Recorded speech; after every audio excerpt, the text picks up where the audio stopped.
കണ്ണൂരിലെ രാഷ്ട്രീയ ചരിത്രത്തിൽ അധികമാരും കേട്ടുകേൾവിയില്ലാത്ത ഒരു അസാധാരണ സാഹചര്യത്തിനാണ് ഇപ്പോൾ കേരളം സാക്ഷ്യം വഹിച്ചിരിക്കുന്നത്. ഭരണകൂടത്തിന്റെ കരുത്തിൽ എന്തും നേടാമെന്നും നിയമത്തെയും ചട്ടങ്ങളെയും തങ്ങളുടെ സൗകര്യത്തിനനുസരിച്ച് വളയ്ക്കാമെന്നുമുള്ള രാഷ്ട്രീയ പാർട്ടികളുടെ അഹങ്കാരത്തിനേറ്റ കനത്ത പ്രഹരമാണിത്.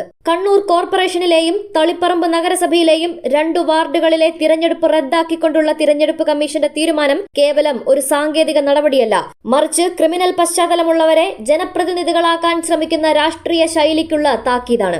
ഈ സംഭവത്തിലെ പ്രധാന ചർച്ചാ വിഷയം കണ്ണൂർ കോർപ്പറേഷനിലെ കുന്നാവ് വാർഡിൽ നിന്നും വിജയിച്ച CPM നേതാവ് N സുകന്യയുടെ അയോഗ്യതയാണ്. പോലീസിന് നേരെ ബോംബെറിഞ്ഞ കേസിൽ പ്രതിയായ സുകന്യയെ ജയിലിനുള്ളിൽ കിടത്തിക്കൊണ്ട് തന്നെ സ്ഥാനാർത്ഥിയാക്കിയപ്പോൾ CPM കണക്കുകൂട്ടിയത് ഭരണസ്വാധീനം ഉപയോഗിച്ച് അവരെ പുറത്തിറക്കാമെന്നായിരുന്നു. മുഖ്യമന്ത്രിയുടെ ജില്ലയിൽ അദ്ദേഹം തന്നെ ഭരിക്കുന്ന പോലീസിനെ ആക്രമിച്ച കേസിൽ പ്രതിയായ ആളെ വിജയിപ്പിച്ചെടുക്കുന്നത് പാർട്ടിയുടെ കരുത്തായി അവർ വ്യാഖ്യാനിച്ചു. തിരഞ്ഞെടുപ്പ് ഫലം വന്നപ്പോൾ സുകന്യ മികച്ച ഭൂരിപക്ഷത്തിൽ വിജയിക്കുകയും ചെയ്തു. എന്നാൽ നിയമത്തിന്റെ നൂലാമാലകൾക്ക് മുൻപിൽ മുഖ്യമന്ത്രിയുടെ അധികാരം അപ്രസക്തമാകുന്ന കാഴ്ചയാണ് പിന്നീട് കണ്ടത്. ശിക്ഷാ കാലയളവ് നീണ്ടുപോയതും കോടതിയിൽ നിന്നും അനുകൂല വിധി സമ്പാദിക്കാൻ കഴിയാതെ വന്നതും CPMന് വലിയ തിരിച്ചടിയായി. ജയിലറയുടെ വാതിൽ തുറന്ന് തങ്ങളുടെ പ്രതിനിധിയെ പുറത്തെത്തിക്കാൻ ആഭ്യന്തര വകുപ്പിന് പോലും സാധിച്ചില്ല. നിശ്ചിത കാലയളവിനുള്ളിൽ കൌൺസിലറായി സത്യപ്രതിജ്ഞ ചെയ്യാൻ സുകന്യയ്ക്ക് കഴിയാതെ വന്നതോടെയാണ് ആ തിരഞ്ഞെടുപ്പ് തന്നെ റദ്ദാക്കാൻ കമ്മീഷൻ നിർബന്ധിതമായത്. ഇത് പിണറായി വിജയന്റെ തട്ടകത്തിൽ പാർട്ടിക്കേറ്റ വലിയൊരു രാഷ്ട്രീയ വെട്ട് തന്നെയാണ്. CPMന് മാത്രമല്ല BJPക്കും സമാനമായ തിരിച്ചടിയാണ് കണ്ണൂരിലുണ്ടായത്. തളിപ്പറമ്പ് നഗരസഭയിലെ 21 വാർഡിൽ നിന്നും BJP ടിക്കറ്റിൽ വിജയിച്ച KP രമേശനും ഇതേ അവസ്ഥയാണ് നേരിട്ടത്. മറ്റൊരു ക്രിമിനൽ കേസിൽ ജയിൽ ശിക്ഷ അനുഭവിച്ചുകൊണ്ടിരിക്കുന്ന രമേശനെ പുറത്തിറക്കി സത്യപ്രതിജ്ഞ ചെയ്യാൻ BJP നേതൃത്വം പരമാവധി ശ്രമിച്ചെങ്കിലും നിയമപരമായ തടസ്സങ്ങൾ വിനയായി.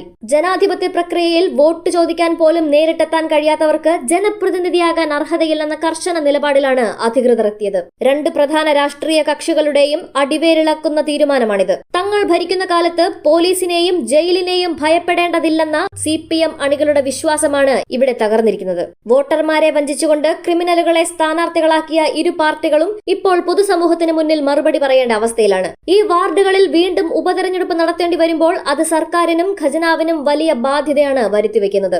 ജയിലറകൾ തുറക്കാനായില്ല എന്ന് മാത്രമല്ല, തിരഞ്ഞെടുപ്പ് റദ്ദാക്കപ്പെട്ടതോടെ പാർട്ടിയുടെ സംഘടനാ ശേഷി ചോദ്യം ചെയ്യപ്പെടുകയും ചെയ്തു. കുറ്റവാളികളെ സംരക്ഷിക്കാനുള്ള രാഷ്ട്രീയ പാർട്ടികളുടെ ഗൂഢനീക്കങ്ങൾക്ക് ഭരണഘടനയും തിരഞ്ഞെടുപ്പ് ചട്ടങ്ങളും വിലങ്ങുതടിയാകുമെന്ന് കണ്ണൂരിലെ ഈ സംഭവം തെളിയിക്കുന്നു. വരും ദിവസങ്ങളിൽ ഈ വിഷയം കേരള രാഷ്ട്രീയത്തിൽ വലിയ ആയുധമായി പ്രതിപക്ഷമുയർത്തുമെന്ന കാര്യത്തിൽ സംശയമില്ല.